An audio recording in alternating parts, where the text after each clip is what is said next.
시청자 여러분 안녕하십니까? 6월 10일 수요일 뉴스앤 이슈 시작합니다. 오늘은 이희호 여사의 빈소로 먼저 가보겠습니다. 오늘도 아침부터 많은 조문객이 빈소를 찾아 고인의 넋을 기리고 있습니다. 우리 정부로부터 부음을 전달받은 북측이 조문단을 보낼지도 주목되고 있습니다. 현장에 나가는 취재기자 연결합니다. 이경국 기자. 네, 신촌 세브란스 병원 장례식장에 나와 있습니다. 예, 오늘 이른 아침부터 많은 조문객이 빈소를 찾고 있다고요? 네, 그렇습니다. 오늘 조문은 오전 9시부터 시작이 됐습니다. 이른 시간부터 많은 여야 정치인과 재계 인사 그리고 시민들의 조문 행렬이 이어지고 있습니다. 김영삼 전 대통령의 아들인 김현철, 김영삼 민주센터 상임이사도 빈소를 찾았습니다. 김 이사는 이 여사가 김대중 전 대통령의 반려자이자 정치적 동지였다면서 여성 인권 신장에 한평생 헌신했다고 말했습니다. 전두환 씨의 부인 이순자 씨도 오전 이른 시간에 빈소를 찾아 헌화한 뒤 돌아갔습니다. 북한 조문단이 이 여사의 빈소를 찾을지도 관심입니다. 통일부는 어제 장례위원회의 요청으로 남북 공동 연락사무소를 통해 이 여사의 별세 소식을 북측에 전달했습니다. 앞서 북한은 지난 2009년 김대중 전 대통령 서거 나흘째 특별기로 서울에 조문단을 보낸 적이 있습니다. 이번에도 북측이 조문단을 보내기로 했다는 일부 외신의 보도도 나왔는데요. 장례위원회 측은 아직 북측으로부터 연락받은 것은 없다고 설명했습니다. 이와 관련해 정동영 민주평화당 대표는 이 여사가 남북 교류 협력에 헌신한 만큼 북에서도 정중히 조문 사절단을 보내지 않을까 생각한다고 말했습니다. 특히 북측이 상례에 대해 격식을 중요히 여긴다면서 내일 조문을 하려면 오늘까지는 입장을 밝혀야 하지 않겠느냐고 덧붙였습니다. 오늘 오전 11시 반에는 장례식장에서 이 여사의 입관 예배가 진행됩니다. 모레 아침에는 신촌 창천 감리교회에서 장례 예배가 엄수될 예정이고 이후 이 여사는 동교동 사저에 들른 뒤 국립서울현충원의 김대중 전 대통령 묘소에 합장돼 영면에 들게 됩니다. 지금까지 신촌 세브란스 병원 장례식장에서 YTN 이경국입니다. 네, 이희호 여사의 장례식에 북한이 조문단을 파견하기로 했다고 보도한 외신은 일본 아사히 신문인데요. 이 신문은 북한 내부 사정의 정통한 소식통을 인용해서 이렇게 보도했습니다. 아사히 신문은 김정은 북한 국무위원장의 측근인 국무위원회 부위원장급 인사가 조문단으로 파견될 전망이며 한국 정부에 대해서 남북 대화 재개에 대한 김 위원장의 메시지를 전달할 가능성이 있다고 전했습니다. 북한은 앞서 2009년 8월 김대중 전 대통령 서거 때 서울에 조문단을 보낸 적이 있어 한국 정부는 이희호 여사 장례식에도 조문단을 파견할지 관심을 기울이고 있다고 덧붙였습니다. 예, 정부는 어제 오전 고 이희호 여사의 부음을 북한 측에 전달을 했고 지금 답변을 기다리고 있는 상황입니다. 김현철 통일부 장관이 지금 국회에서 열리고 있는 더불어민주당과의 당정협의회에 참석 중인데 북한 조문단과 관련해 내용이 나올지 주목되고 있습니다. 취재기자 연결해봅니다. 조은지 기자. 네, 국회입니다. 네, 북한의 부음 소식을 보낸 지 만 하루가 된 건데요. 북측의 답신은 아직 없는 겁니까? 네, 아직 답변이 없는 것 같습니다. 김현철 통일부 장관은 당정협의회에 앞서 정부 관계자들과의 대화에서 북한에서 아직 연락이 안 왔다고 대답하는 장면이 포착됐습니다. 남북관계 소강 국면이지만 정부는 북측이 조전 발송이나 조문단 파견 등을 통해 직접 조의를 표해올 가능성을 주시하며 여러 경우에 대비하고 있습니다. 김현철 장관은 당정협의회 모두 발언에서 3차 남북정상회담의 성공 개최를 위해 노력하고 있다고 밝혔고 북한 식량 지원을 인도적으로 추진해야 한다고도 설명했습니다. 정부는 현 시점이 한반도 비핵화 평화 프로세스에서 중요한 시기라고 강조했는데 관련 내용을 비공개 논의에서 다루고 있을 것으로 보입니다. 오늘 당정협의회에서는 또 미중 무역 갈등에 대한 대책과 헝가리 유람선 침몰 사고 등도 논의 대상에 올랐습니다. 같은 시간 국회 외교통일위원장인 한국당 윤상현 의원은 추거홍 주한 중국 대사와 비공개로 면담 중입니다. 역시 화웨이로 대표되는 미중 무역 갈등과 사드 사태 등 현황에 대한 의견을 나누고 있습니다. 네, 국회 정상화 협상이 막판 진통인데 오늘은 결실을 좀 볼 수 있을까요? 네, 여야 3당 지도부 사이에선 타결이 임박했다는 분위기가 감지됩니다. 더불어민주당은 국회 정상화의 마지막 갈림길이라고 표현하면서 당근과 채찍을 번갈아 사용했는데요. 이해찬 대표는 국회가 이 지경이 된 원인은 자유한국당이 국회법을 지키지 않고 패스트트랙을 물리력으로 막았기 때문이라며 이들이 거꾸로 여당 책임이라고 항변하는 모습이 너무 뻔뻔하다고 꼬집었습니다. 국회 파행의 원인을 분명히 하고 결과를 도출하는 대야 협상을 하겠다고 굳은 표정으로 말했는데 반면 이인영 원내대표는 한국당이 돌아오면 한국당 안을 포함해 처음부터 논의하겠다는 정신으로 합의 처리를 위해 노력하겠다고 약속했습니다. 또 추가 경정 예산안이 국회에 제출된 지 49일째인데 아주 많이 늦었다면서 50일을 넘기지 않고 정성화할 수 있기를 기대한다고도 말했습니다. 한국당은 정부 여당이 말도 안 되는 날치기 패스트트랙으로 자신들을 국회 밖으로 몰아냈다면서 엉터리 추경을 심사하러 국회를 열어야 하느냐고 반문했습니다. 나경원 원내대표는 어제 강기정 정무수석이 정당 해산 국민청원 답변을 통해 마치 한국당이 해산 요건은 되지만 청와대가 참고 있는 것처럼 말해 헛웃음이 나왔다고 비판했습니다. 나 원내대표는 민주적 기본 질서 위반으로 해산된 통합진보당과 연대한 곳이 바로 민주당이었다며 국정 파트너인 야당에 전쟁을 선포하지 말고 국회에 들어갈 수 있도록 고민해달라고 했습니다. 중재자 역할을 자처한 바른미래당 오신환 원내대표는 정상화 꼴문에 조금씩 가고 있다고 표현했는데요. 합의문구 조율과 특별위원회 연장 문제에 대해 수시로 물밑에서 접촉을 이어가고 있다면서도 정부가 제시한 추경은 재정 건전성을 망가뜨리는 빚내서 하는 추경이라며 반대 입장을 분명히 밝혔습니다. 지금까지 국회에서 YTN 조은지입니다. 북유럽 3개국을 순방하고 있는 문재인 대통령은 우리 시각으로 오늘 새벽 두 번째 순방국인 노르웨이에 도착했습니다. 양국 수교 60주년을 맞아 문 대통령은 우리 정상으로는 처음으로 국빈 자격으로 방문했습니다. 문 대통령은 우리 시각으로 오늘 오후 국제문제 전문가 등을 대상으로 한 오슬로 포럼 연사를 통해 한반도 평화체제 구축을 위한 우리의 노력을 소개할 계획입니다.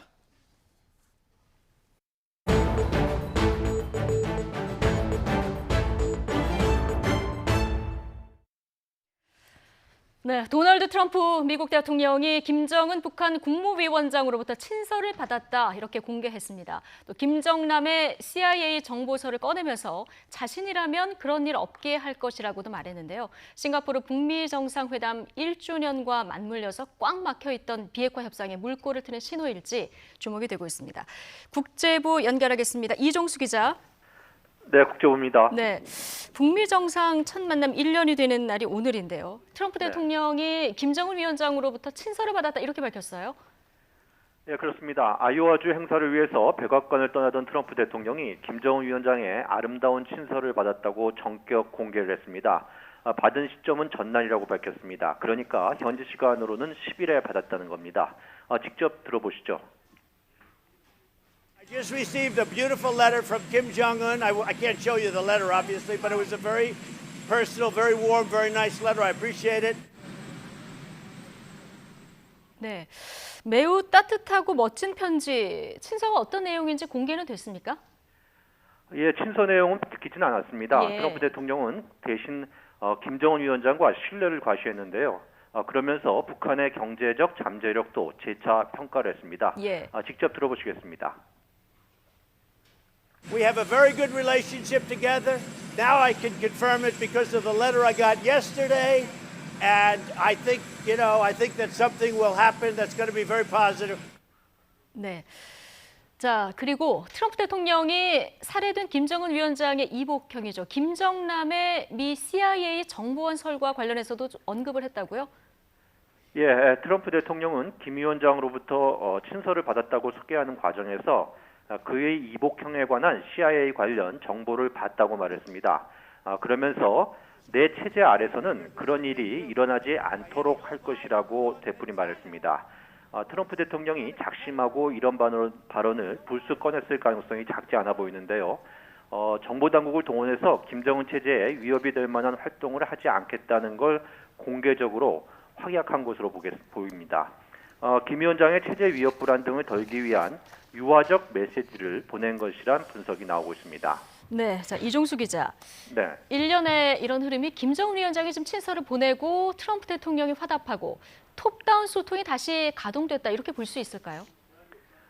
예, 북미 두 정상의 톱다운식 소통이 재개된 것으로 볼 수 있겠습니다. 이러한 그 톱다운식 소통이 재개된 것은 하노이 북미 정상회담 결렬 이후 처음입니다. 앞서 지난 1월 김영철 노동당 부위원장이 미국을 찾아 김 위원장 친서를 전달한 바 있습니다. 이와 관련해서 볼턴 백악관 국가안보보좌관은 3차 북미 정상회담도 전적으로 가능하다면서 낙관론을 폈습니다. 다만 열쇠는 김 위원장이 쥐고 있다면서 북한의 실질적인 비핵화 조치를 우회적으로 촉구를 했습니다. 6.12 싱가포르 북미 정상회담 1주년 김 위원장이 친서 외교의 시동을 다시 켜면서 미국의 대화 손짓에 호응을 했습니다. 트럼프 대통령이 그 내용을 긍정적으로 평가했는데요. 하노이 정상회담 뒤 넉 달째 이어진 교착 국면에 새로운 돌파구가 마련될 수 있을지 주목이 되고 있습니다. 지금까지 국제부에서 이종수였습니다.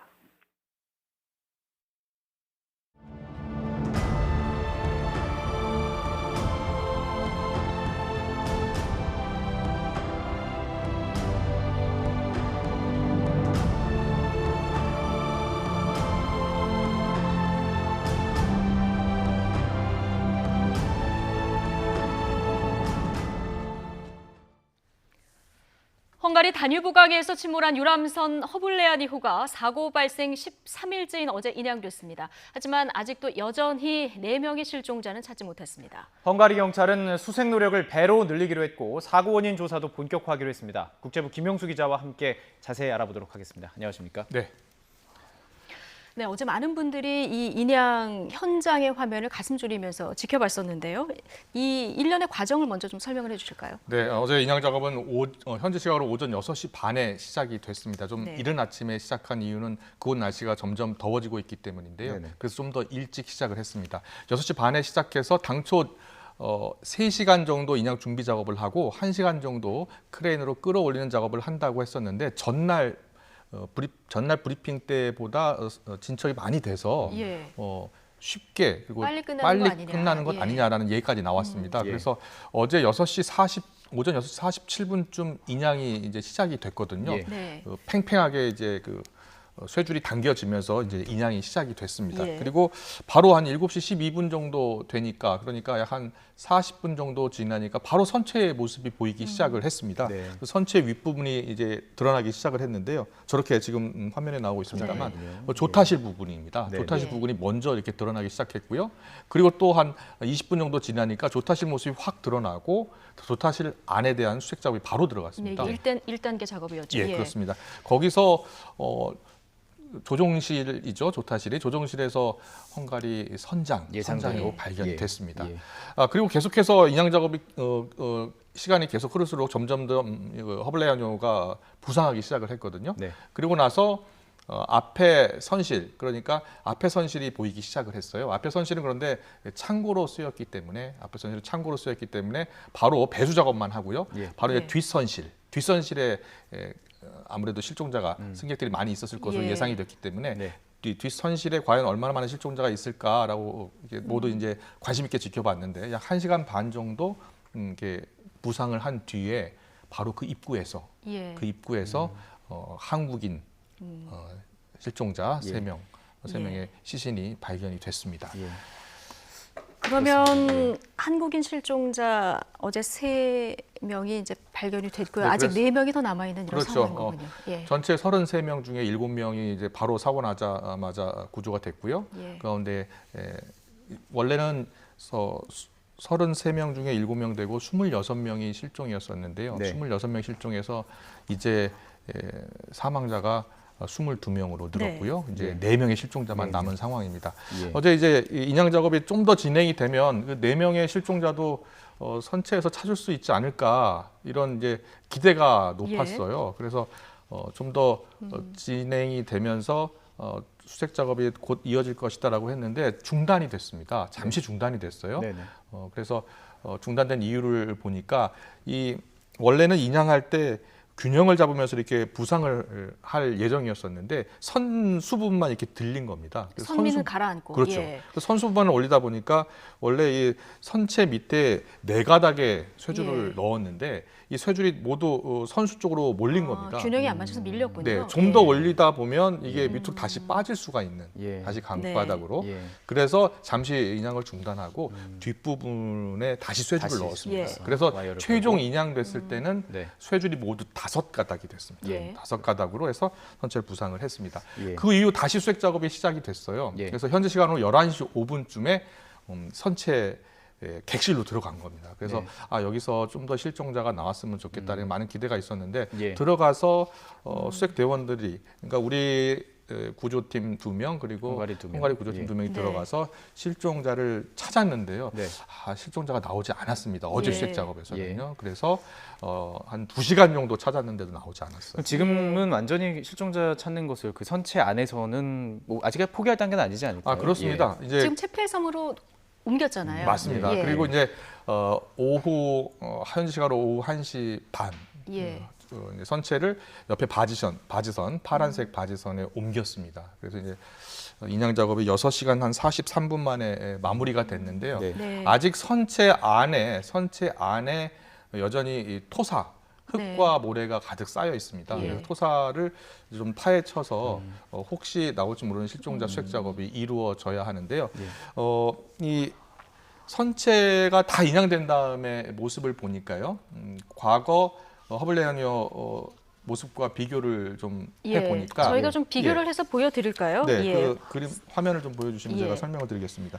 지금 인양된 허블레아니어 보면요. 예. 지금 앞부분에 보이는 게 선수 부분이었습니다. 예. 선수 부분 갑판 부분이 이렇게 조그맣게 있고요. 그다음에 지금 가운데 지금 보이고 계신 화면 네. 이게 지금 조타실과 조타실이 아니고 예. 가운데 갑판인데요. 가운데 갑판. 가운데 갑판입니다. 그러니까 지금 이게 녹색 지붕 밑에 있는 네네. 갑판 있죠. 네네. 그 가운데 갑판이 지금 왼쪽에 나타나는 건데 가려 있습니다. 지금 예. 가려 있어 안 보이는데, 네, 그 왼쪽 완전 갑판에 훼손이 됐군요. 예. 예, 맞습니다. 지금 위에 그 녹색 지붕이 없어졌고요. 네. 그리고 갑판에 있는 난간들도 네. 다 없어졌습니다.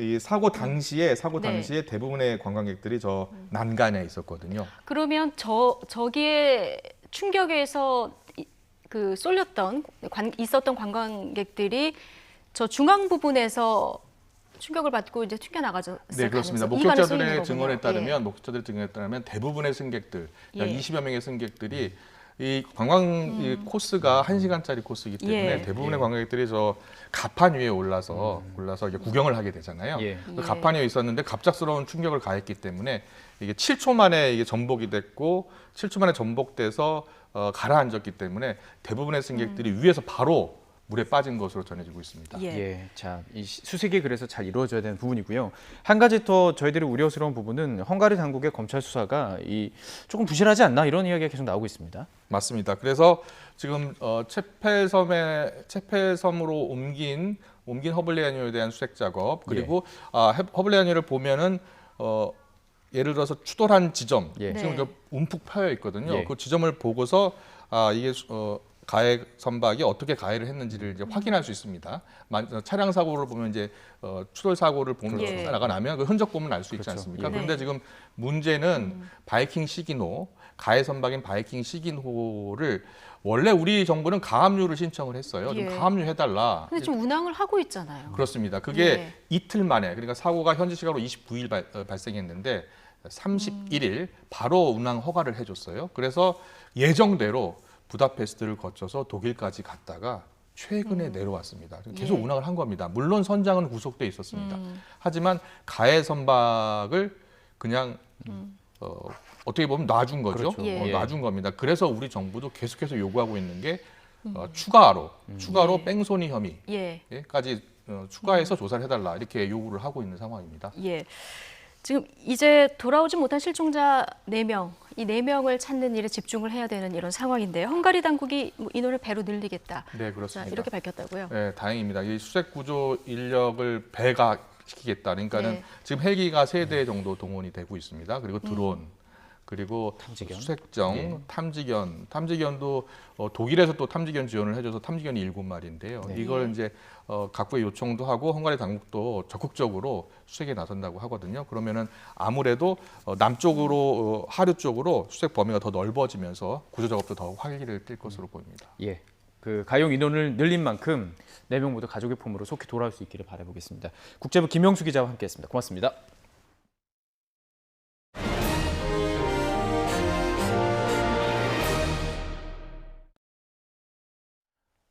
전 남편 살해 사건의 피의자 고유정이 검찰로 넘겨졌습니다. 제주 동부경찰서는 고유정을 살인과 사체 손괴, 사체 유기, 사체 은닉 등 혐의로 오늘 오전 검찰에 송치했습니다.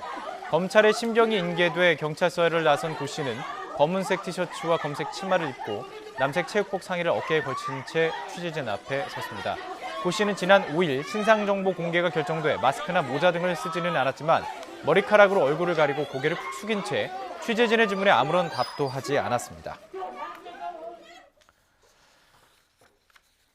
네, 한국은행 이주열 총재가 기준금리 인하 가능성을 내비쳤습니다. 이 총재는 한국은행 창립 69주년 기념사에서 앞으로 통화정책 방향에 대해 경제 상황 변화에 따라 적절하게 대응해 나가겠다고 밝혔습니다.